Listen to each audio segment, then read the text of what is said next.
میرے اسلام کے غیور نوجوانوں، اللہ تبارک و تعالی نے ہم سب کو ایمان کی دولت سے مالا مال فرمایا۔ اس پہ فخر ہونا چاہیے کہ اپنے خزانے میں سے جو سب سے قیمتی دولت ہے وہ ایمان کی دولت ہے۔ ایمان کی دولت جسے مل جائے بہت بڑی فخر کی بات ہے۔ تو اللہ تبارک و تعالیٰ کا فضل و کرم ہے کہ آقا کریم صلی اللہ علیہ وسلم کے ذریعے ہم سب کو ایمان کی دولت نصیب ہوئی، اور آج ایمان کی دولت ہونے کے باوجود ہم ایمان والے کہلاتے ہیں، ہم ایک مسلمان کہلاتے ہیں، ہم نبی آخر الزماں جناب محمد رسول اللہ صلی اللہ علیہ وسلم کا امتی کہلاتے ہیں۔ آج ہم مسلم قوم ذرا سوچے تو صحیح کہ ہمارے معاشرے کے اندر آج ہم سب مسلمان ہیں، لیکن ہمارے معاشرے کے اندر بے شمار برائیاں جنم لے رہی ہیں، بے شمار برائی عام ہوتی چلی جا رہی ہے، لیکن ہمیں ذرہ برابر بھی احساس نہیں ہوتا۔ اس کی وجہ کیا ہے کہ ہم سب کے اندر جو ایمان کا جذبہ ہونا چاہیے، جو ایمان ہونا چاہیے، وہ ایمان نہیں ہے۔ ہم سب کا ایمان کمزور ہو چکا ہے۔ ہمارے معاشرے کے اندر جو برائی جنم لے رہی ہے وہ کہیں باہر سے نہیں آ رہا، بلکہ ہم اپنے معاشرے کے اندر خود برائی کو پیدا کر رہے ہیں، خود اپنے برائی کو ہم اپنے معاشرے کے اندر برائی کو جنم دے رہے ہیں، تب جا کر کے وہ برائی عام ہو رہی ہے۔ ایک مسلمان کے معاشرے کے اندر برائی ہو اور نہ جانے کتنے خطرناک برائیاں، بے حیائیاں کہ آج انسان بیان نہیں کر سکتا۔ کن کن برائیوں کو بتایا جائے، کن کن برائیوں کو بیان کیا جائے۔ میرے اسلام کے غیور نوجوانوں، عزیزان ملت اسلامیہ کے پاسبانوں، آج انہی تمام برائیوں میں سے ہمارے معاشرے کے اندر ایک ایسی برائی بھی ہے کہ جس نے زندگی کی بنیاد کو ہلا کر رکھ دیا ہے۔ تمام برائیوں میں سے ایک ایسی برائی ہے جسے ہم اور آپ جہیز کے نام سے یاد کرتے ہیں۔ آج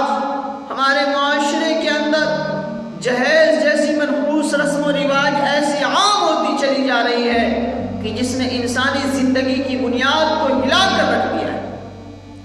سینکڑوں ہزاروں گھروں کو تباہ و برباد کر دیا ہے۔ اس منحوس جہیز جیسی لعنت چیز جو ہمارے معاشرے کے اندر اس طریقے سے عام ہوتی چلی جا رہی ہے کہ جس کا تعلق نہ شریعت سے ہے، نہ آقا کریم صلی اللہ علیہ وسلم کے فرامین سے ہے، اس کا اسلام سے کوئی تعلق نہیں۔ آج ہمارے معاشرے کے اندر یہی چیز جہیز جیسی لعنت اس طریقے سے عام ہوتی چلی جا رہی ہے کہ جس گھر میں اگر دو تین بچیاں پیدا ہو جائے اور جب وہ بچیاں جوانی کی دہلیز کی طرف قدم بڑھاتی ہے اور والدین جب اس گلاب کے پھول کو سجانے کی کوشش کرتے ہیں، بلکہ جب بچیوں کی جوانی بڑھتی چلی جاتی ہے اور وہ جوانی کی دہلیز پر جب قدم رکھنے لگتی ہے، خدا کی قسم اسی وقت سے والدین کی نیندیں حرام ہونے لگتی ہیں، اور جب وہ والدین اپنے اس گلاب کے پھول کو سجانے کے لیے جب کسی لڑکے کی تلاش کرتے ہیں تو جہیز کے مطالبات ان کے ارادوں کو وہیں کچل ڈالتے ہیں۔ اور یہی وہ جہیز ہے، یہی وہ برائی ہے کہ نہ جانے کتنے گھروں کو تباہ و برباد کر دیا۔ یہی وہ جہیز جیسی لعنت چیز ہے کہ اسی کی وجہ سے کتنے ایسے معصوم بچیاں، کتنی ایسی معصوم بچیاں پڑھی لکھی غریب کی بچیاں کہ جن کی شادی اسی جہیز کی بنا پہ وقت سے نہیں ہوئی، کہ ہم نے شادی کو مہنگا کر دیا، ہم نے جہیز جیسی برائی کو عام کر دیا، نہ جانے اس کی وجہ سے کتنی بچیوں کی زندگی برباد ہو رہی ہے، اور کتنی ایسی معصوم بچیاں ہیں کہ جو غربت کی وجہ سے، فاقہ کشی کی وجہ سے، تنگ دستی کی وجہ سے جو جہیز پورا نہیں کر سکتے ان کے والدین، اور اگر خدا نخواستہ ان کے والدین کا انتقال ہو جائے تو وہ اپنی غربت کی وجہ سے اپنے جسم کو بیچ کر کے اور اپنی زندگی بسر کر رہی ہے۔ اس کے ذمہ دار کون ہیں؟ اس کے ذمہ دار ہم سب ہیں۔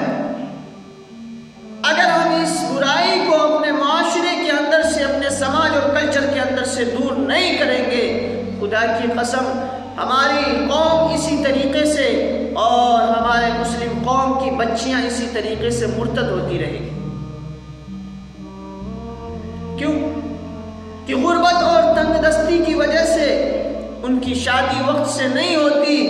اور ایمان کی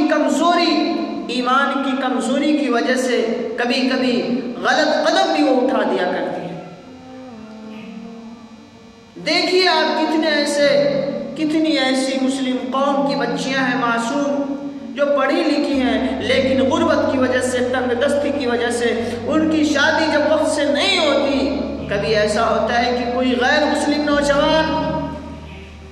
اس کو اپنے فندے میں پھنسانے کی کوشش کرتا ہے، تو وہ معصوم بچی، وہ غریب بچی کہ جس کے اندر ایمان کی کمزوری کے بنا وہ غلط قدم اٹھا دیتی ہے اور ایک غیر مسلم نوجوان کے ساتھ فرار ہو جاتی ہے، اور ان کے رسم و رواج کے مطابق شادی کر کے اور ان کے ساتھ رہنا شروع کر دیتی ہے۔ ایمان کی کمزوری کی وجہ سے وہ مرتد بھی ہو جاتی ہے اور ان کے ساتھ بھاگ کر شادی کر لیتی ہے۔ ان تمام برائیوں کو اگر ختم کرنا ہے، ان تمام چیزوں کو اگر روکنا ہے، تو خدا کی قسم اپنے معاشرے کے اندر سے جہیز جیسی منحوس رسم و رواج کو ختم کرنا ہوگا، توڑ کر کے اور اکھاڑ کر کے اس کو پھینکنا ہوگا، تب جا کے تمام برائیاں ختم ہو سکتی۔ اس کا جواب کون دے گا خدا کے سامنے کہ جس کا تعلق نہ اسلام سے نہ شریعت سے، اس چیز کو ہم لوگوں نے عام کر دیا جس کی وجہ سے مسلم قوم کی بچیوں کی زندگی تباہ و برباد ہو رہی ہے، جہنم کی طرف جا رہی ہے۔ اس کے ذمہ دار ہم سب ہیں کہ ہم نے خود اپنے پیروں پہ کلہاڑی مار کر کے اور اپنے آپ کو زخمی کیا، تب جا کر کہیں نہ کہیں ہمیں نقصان اٹھانا پڑ رہا ہے۔ آج ہم بے چین